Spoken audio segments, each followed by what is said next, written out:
Malheureusement, 2021 a aussi connu son lot de rebondissements épidémiques. Une fois de plus, nos adhérents ont dû faire face à différents changements de règles et protocoles à mettre en place. Parfois, les règles étaient alourdies, parfois allégées et à nouveau alourdies, ainsi de suite. Du coup, on a dû beaucoup œuvrer pour permettre aux adhérents de comprendre et donc d'expliquer de la manière la plus claire possible qu'est-ce qu'il fallait concrètement mettre en place. Ça a été le cas notamment pour les règles d'isolement, puisqu'à force des différents changements, il était parfois très difficile de s'y retrouver. L'évaluation des risques, en plus d'être une obligation légale, constitue un enjeu majeur, puisque c'est la première pierre à l'édifice prévention. Il a fallu mettre ce document unique plusieurs fois à jour au cours des différents épisodes épidémiques. Et à cela s'ajoutent de nouvelles exigences réglementaires avec la loi santé au travail. Comme on a pu le développer au club DLRH, désormais il va être obligatoire de conserver l'évaluation des risques et toutes ces mises à jour de manière numérique, ou encore d'établir un programme annuel pour la prévention des risques. Pas d'inquiétude, la bonne nouvelle c'est que G2P, l'outil que DLR met à disposition gratuitement pour ses adhérents, permet déjà de répondre à l'ensemble de ces exigences réglementaires. Deuxième bonne nouvelle, pour bénéficier de l'outil, il suffit de m'en faire la demande.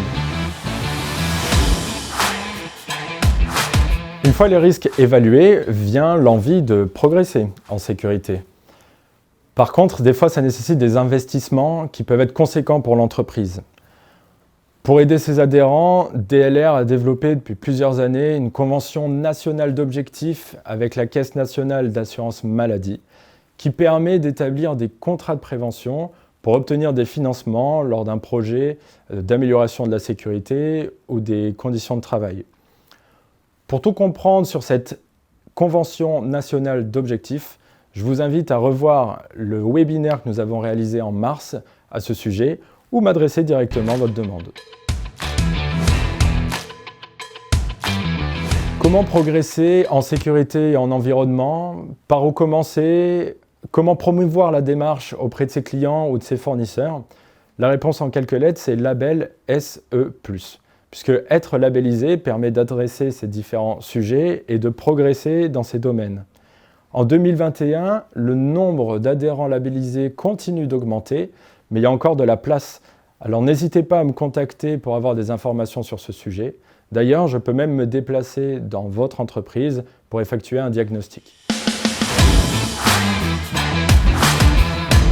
En 2021, l'Argus Chariot a réuni une cinquantaine de cotateurs à Reims pour sa traditionnelle journée de l'occasion. Un moment d'échange sur des sujets techniques, réglementaires et quelques chiffres du secteur, le tout dans une ambiance conviviale. L'Argus Chariot, c'est l'outil de référence pour obtenir une cotation sur un chariot élévateur. Et tout ceci repose sur ces cotateurs. Nous ne sommes jamais trop de cotateurs et nous sommes ouverts à toute proposition. N'hésitez pas, si vous voulez rejoindre le réseau, à me contacter directement. En 2021, la commission Maintenance, Sécurité, Environnement a poursuivi ses travaux au sujet des formations sécurité ou du suivi du label, mais a également à son actif deux belles réalisations.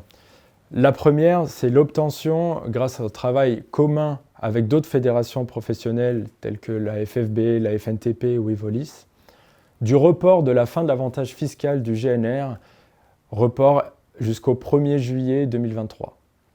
Seconde réalisation, c'est la clarification des règles par rapport à la signalisation des angles morts pour les engins de travaux publics.